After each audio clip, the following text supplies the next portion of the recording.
السلام علیکم ورحمۃ اللہ وبرکاتہ۔ میرے چاہنے والے، میرے محبین، میرے کرم فرماؤں تک میرا سلام پہنچے۔ آج میں اپنے محبین کے لیے، کرم فرماؤں کے لیے نہایت ہی کارآمد، نہایت ہی مفید ویڈیو لے کر حاضر ہوا ہوں۔ میں اپنے دوستوں کی خدمت میں پیش کرنا چاہتا ہوں کہ آپ نماز پڑھتے ہیں تو نماز کے لیے طہارت حاصل کرنا شرط ہے، یعنی وضو کرنا جو ہے وہ شرط قرار دیا گیا ہے، اور بغیر شرط کے مشروط نہیں پایا جاتا۔ جب آپ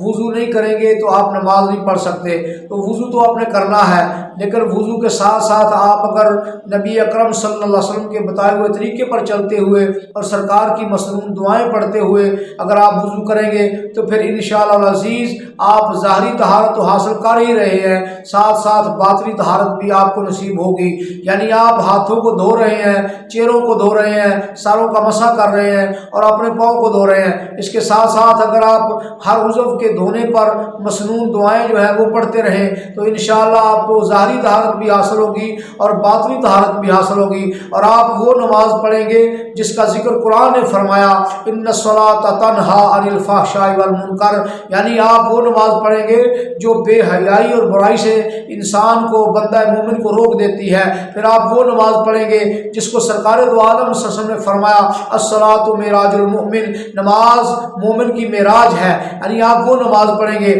آپ وہ نماز پڑھیں گے جو سرکار نے فرمایا کہ نماز جو ہے یہ بندہ مومن کے لیے معراج کراتی ہے بندہ مومن کو، اور لا صلاۃ الا بحضور القلب، یعنی وہ نماز جو حضوری قلب والی ہے، پھر آپ وہ نماز پڑھیں گے۔ لیکن آپ نے کرنا کیا ہے، آپ نے ہر عضو کے اوپر، ہر آپ عضو دھوتے ہوئے سرکار دو عالم صلی اللہ علیہ وسلم کی مسنون دعائیں جو ہیں وہ پڑھنی ہیں۔ آپ نے جب بسم اللہ شریف پڑھ کے وضو شروع کیا تو آپ نے ہاتھ دھوتے ہوئے پڑھنا ہے بسم اللہ الرحمن الرحیم، بسم اللہ والحمد للہ، اور پھر آپ نے پڑھنا ہے بسم اللہ العظیم والحمد للہ علی دین الاسلام، الاسلام حق والکفر باطل۔ پھر آپ جب اس سے آگے بڑھیں گے تو آپ نے اب کلی کرنی ہے، کلی کرتے ہوئے آپ پڑھیں گے اللہم اعنی علی تلاوت القرآن و ذکرک و شکرک و حسن عبادتک، یعنی اللہ کی بارگاہ میں آپ دعا کر رہے ہیں اللہ تو میری اعانت فرما، اے اللہ تو میری مدد فرما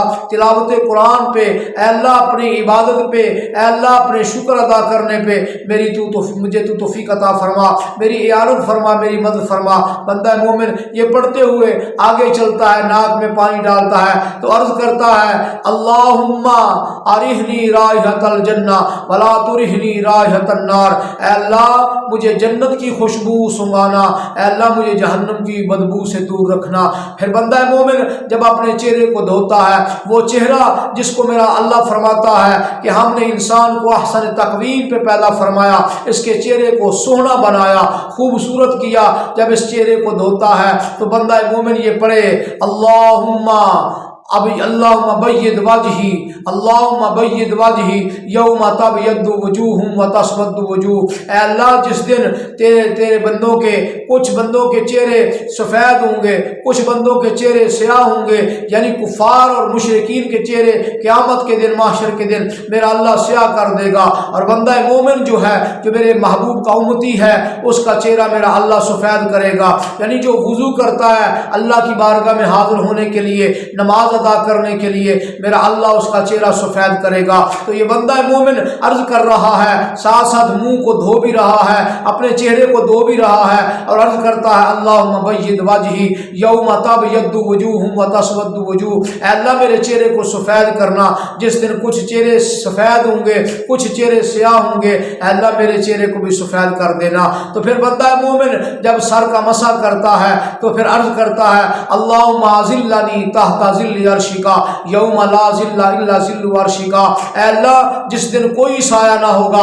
فقط تیرے عرش کا سایہ ہوگا، اے اللہ اس دن مجھے بھی اپنے عرش کا سایہ عطا فرمانا، اے اللہ مجھے بھی اپنے عرش کے سائے میں رکھنا جس دن کوئی سایہ نہ ہوگا، یعنی قیامت کا دن، محشر کا دن، جس دن اللہ کے عرش کے سوا اور کوئی سایہ نہیں ہوگا، صرف میرے اللہ کے عرش کا سایہ ہوگا۔ اس دن اللہ کی بارگاہ میں صرف اور صرف اللہ ان کو سایہ عطا فرمائے گا جو اللہ کے نیک نیک بندے ہیں، جو اللہ کے مقربین ہیں، اور جو اللہ کی بارگاہ میں یہ وضو کرتے ہوئے پڑھتے رہے ہیں اللہم ذلنی تحت ذل عرشک یوم لا ذل الا ذل عرشک، آج میرا اللہ ان کو عرش کا سایہ عطا فرمائے گا۔ تو پھر بندہ مومن جب سر کے مسح سے فارغ ہوا، اپنے کانوں کا مسح کرتا ہے تو پڑھتا ہے اللہم اجعلنی من الذین یستمعون القول فیتبعون ما احسن، اے اللہ مجھے ان لوگوں میں کر دے جنہوں نے حق سنا پھر اس پر عمل بھی کیا، اس کو مان بھی لیا، اے اللہ مجھے بھی ان لوگوں میں کر دے۔ پھر اس کے بعد بندہ مومن وضو کرتے ہوئے جب گردن کا مسح کرتا ہے تو عرض کرتا ہے اللہم آتک رقبتی من النار، اے اللہ میری گردن کو جہنم کی آگ سے آزاد کر دے۔ دیکھو بندہ مومن نماز کے لیے وضو کر رہا ہے، تیاری کر رہا ہے نماز کی، تو اللہ کی بارگاہ میں یہ مسنون دعائیں پڑھتا ہوا وضو کر رہا ہے، اور یہ کیسی پیاری دعائیں ہیں کہ جب یہ بندہ مومن مسح کر رہا ہے اپنی گردن کا تو اللہ کی بارگاہ میں عرض کرتا ہے اللہم آتک رقبتی من النار، اے اللہ میری گردن کو جہنم کی آگ سے آزاد فرما دے۔ پھر بندہ مومن جب گردن کا مسح کر کے پاؤں کی طرف جاتا ہے، دایاں پاؤں دھوتا ہے، تو میرے کریم آقا صلی اللہ علیہ وسلم نے فرمایا جب دایاں پاؤں دھو تو پڑھا کرو اللہم ثبت قدمی علی الصراط یوم تزل الاقدام، اے اللہ جب لوگوں کے پاؤں پل صراط پہ ڈگمگائیں، اے اللہ مجھے ثابت قدمی عطا فرمانا، یعنی پل صراط پہ میرے قدم ڈگمگائیں نہ، اے اللہ میرے پاؤں میں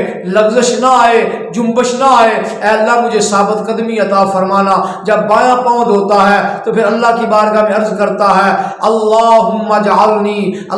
اجعل ذنبی مغفورا وسعیا مشکورا وتجارتی لن تبور، اے اللہ میری کوشش کو قبول فرما، اے اللہ میں نے یہ جو طہارت کی ہے اس کو اپنی بارگاہ میں قبول فرما، اے اللہ میں نے یہ جو تیرے ساتھ بیع شرا کیا، تجارت کی، اے اللہ یہ میرے لیے نفع بخش کر دے۔ تو پھر بندہ مومن جب وضو سے فارغ ہوتا ہے تو پڑھتا ہے اللہم اجعلنی من التوابین واجعلنی من المتطہرین واجعلنی من الصالحین، اے اللہ مجھے توبہ کرنے والوں میں، اے اللہ مجھے صالحین میں، اے اللہ اپنے بندوں میں شامل فرما لے، اے اللہ جو توبہ کرنے والے ہیں، اے اللہ جو تیرے صالحین بندے ہیں اور جو تیرے طاہر اور پاک بندے ہیں، اے اللہ ان میں مجھے بھی شامل فرما لے۔ پھر بندہ مومن سورہ انا انزلنا کی تلاوت کرتا ہے اور پھر دوسرا کلمہ جو ہے اشہد ان لا الہ الا اللہ واشہد ان محمد عبدہ ورسولہ پڑھتا ہے، اشہد ان لا الہ الا اللہ وحدہ لا شریک لہ واشہد ان محمد عبدہ ورسولہ پڑھ کے جب بندہ مومن اس طہارت سے فارغ ہوتا ہے، نماز کے لیے تیاری کر لیتا ہے، تو بندہ مومن کے لیے پھولوں کے ہار اور ملائکہ مقربین جو ہیں وہ اللہ کی بارگاہ سے اس کو مرحبا کہہ کے پکارتے ہیں، اس پر سلام پڑھتے ہیں، سلام بھیجتے ہیں اور کہتے ہیں بندہ مومن تو اللہ کی بارگاہ میں مقبول ہو گیا، تیرا اللہ کی بارگاہ میں مقام بن گیا، تو اعلیٰ مقام والا ہے، اللہ تجھے سلام فرماتا ہے۔ اور ہم تیرے لیے پیغام لے کے آئے ہیں کہ اللہ فرما رہا ہے میرے بندے تیرے لیے جنت کے 8 دروازے ہم نے کھول دیے ہیں، جس مرضی دروازے سے تو جس مرضی دروازے سے چاہے گزر جا، ہم نے سارے دروازے تیرے لیے کھول دیے ہیں۔ تو میرے بھائیوں ہم اگر ایسی طہارت کے ساتھ جو ظاہری اور باطنی طہارت ہے اس کے ساتھ نماز پڑھیں گے تو انشاءاللہ نماز بھی جو ہے وہ